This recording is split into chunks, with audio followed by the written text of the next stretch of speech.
ಎಲ್ಲರಿಗೂ ನಮಸ್ಕಾರ. ಹುಬ್ಬಳ್ಳಿ, ಧಾರವಾಡ, ಅವಳಿ ನಗರಗಳನ್ನ ಒಳಗೊಂಡಂತಹ ಪೊಲೀಸ್ ಕಮಿಷನರೇಟ್ ವ್ಯಾಪ್ತಿಯ ಎಲ್ಲ ಸಾರ್ವಜನಿಕ ಬಂಧುಗಳಿಗೆ ಗೌರಿ ಗಣೇಶ ಹಾಗೂ ಈದ್ ಮಿಲಾದ್ ಹಬ್ಬದ ಶುಭಾಶಯಗಳನ್ನ ನಾನು ವೈಯಕ್ತಿಕವಾಗಿ ಹಾಗೂ ನಮ್ಮ ಇಲಾಖೆ ವತಿಯಿಂದ ತಿಳಿಸ್ಲಿಕ್ಕೆ ಇಷ್ಟಪಡ್ತೇನೆ.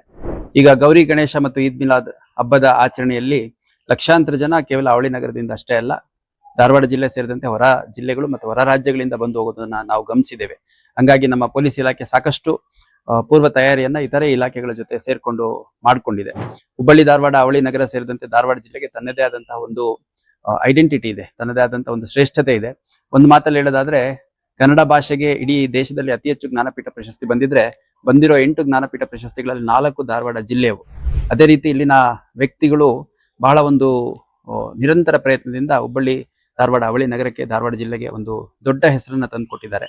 ಹಂಗಾಗಿ ಅತ್ಯಂತ ಶಾಂತಿಯುತ ಸಂಭ್ರಮಾಚರಣೆಯಿಂದ ಗೌರಿ ಗಣೇಶ, ಈದ್ ಮಿಲಾದ್ ಅನ್ನ ಸೌಹಾರ್ದಯುತವಾಗಿ ಆಚರಿಸೋದ್ರ ಮುಖಾಂತರ ನಾವು ಕೂಡ ನಾಡಿಗೆ ಒಂದು ಒಳ್ಳೆ ಸಂದೇಶವನ್ನ ಕೊಡಬೇಕಾಗತ್ತೆ. ಹಂಗಾಗಿ ಈ ಕುರಿತಾಗಿ ಎಲ್ಲ ನಮ್ಮ ವಿವಿಧ ಸಂಘಟನೆಗಳು, ಜಾತಿ ಧರ್ಮದ ಧಾರ್ಮಿಕ ಮುಖಂಡರು, ರಾಜಕೀಯ ಪಕ್ಷದ ಮುಖಂಡರು, ಚುನಾಯಿತ ಪ್ರತಿನಿಧಿಗಳು ಸೇರಿದಂತೆ ಸಾರ್ವಜನಿಕರು ಕೂಡ ಅತ್ಯಂತ ಶಾಂತಿಯುತವಾಗಿ ಆಚರಣೆ ಮಾಡಬೇಕು ಅನ್ನುವಂಥ ಕರೆಯನ್ನ ಎಲ್ಲರಿಗೂ ನೀಡ್ತಾ ಇದ್ದಾರೆ. ನಮ್ಮ ಪೊಲೀಸ್ ಇಲಾಖೆ ಒಂದು ಉತ್ತಮ ಬಂದೋಬಸ್ತ್ ಪ್ಲಾನ್ ಇಟ್ಕೊಂಡು ಗೌರಿ ಗಣೇಶ, ಈದ್ ಮಿಲಾದ್ ಹಬ್ಬದ ಬಂದೋಬಸ್ತನ್ನ ಮಾಡಿದೆ. ಹಂಗಾಗಿ ಎಲ್ಲರೂ ಬನ್ನಿ, ಶಾಂತಿಯುತವಾಗಿ ಭಾಗವಹಿಸಿ ಮತ್ತು ನಮ್ಮ ಸಾಂಸ್ಕೃತಿಕ ವೈಭವವನ್ನ ಮತ್ತು ಸೌಹಾರ್ದತೆಯ ಸಂದೇಶವನ್ನ ನಾಡಿಗೆ, ನಮ್ಮ ಹುಬ್ಬಳ್ಳಿ, ಧಾರವಾಡದ ನೆಲದಿಂದ ತಿಳಿಸೋಣ ಅಂತ ಈ ಮೂಲಕ ನಾನು ಕರೆ ಕೊಡೋದ್ರ ಮುಖಾಂತರ ಎಲ್ಲರಿಗೂ ಶುಭಾಶಯಗಳನ್ನು ತಿಳಿಸ್ಲಿಕ್ಕೆ ಇಷ್ಟಪಡ್ತೇನೆ. ಜೈ ಹಿಂದ್, ಜೈ ಕರ್ನಾಟಕ.